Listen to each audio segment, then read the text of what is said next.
Hey there guys, today we are going to set up our self-serve password reset, and in order to do that we are going to scroll down to the resources section, the more resources, and staff. You can do this under staff links. Remember, you have to log in, or if you want to just go over to the student links, then you can click on district password reset page. This is going to take you to Technology's password reset page and where they have all of the information. So let me explain these links right here. First, in the green, you have your self-service password registration setup. This has to be set up first before you can click on the forgot password link.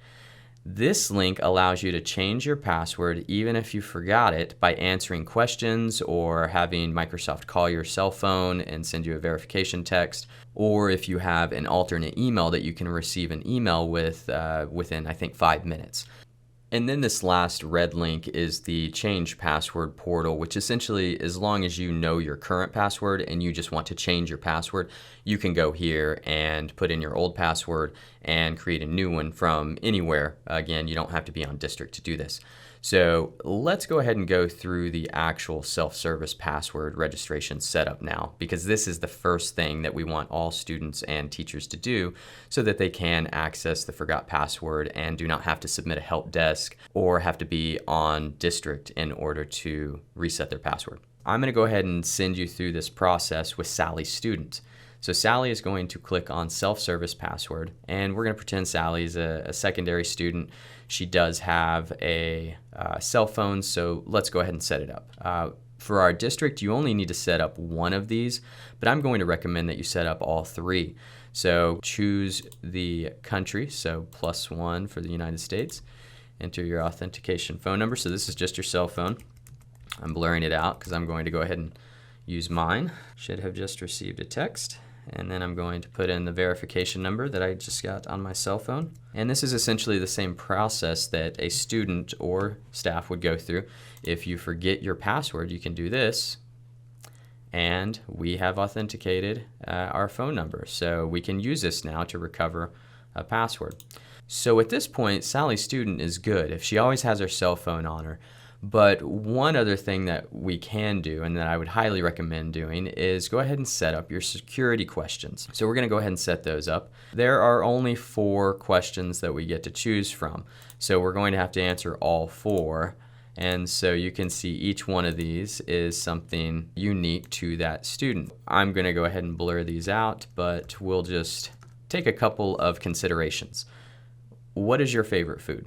That could possibly change day by day, so try and choose something that you absolutely always default to, whether it's seafood, pizza, steak. Make it simple, don't make it complicated. Same thing with what was your childhood nickname. I know I've got a few different nicknames from my childhood, and I honestly can't remember which one I put in that case. But the nice thing is there are some security questions here that absolutely will always be the same. So middle name and student ID number. So we'll go ahead and save these answers that are blurred out for you, but I have written them down just in case in a protected password keeper for me.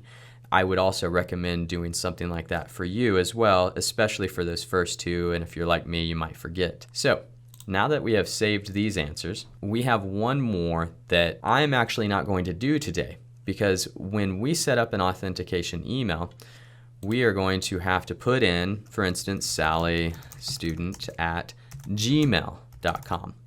And then it will email me. Now, Sally Student is obviously a dummy account and doesn't have a Gmail.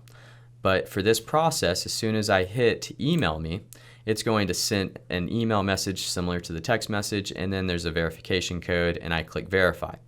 And until I click verify, it's going to have a little exclamation.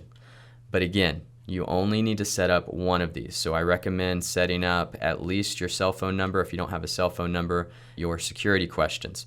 Once you do this, you can finish, and you will now be able to go to the More Schools Password Reset page and click on Forgot Password. You will be prompted to put in your email and verify the CAPTCHA, and then it will ask you how you want to recover your password.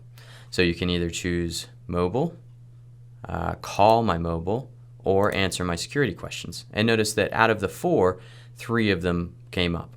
So this is the process to recover a password after you have set up your SSPR, or your self-serve password reset.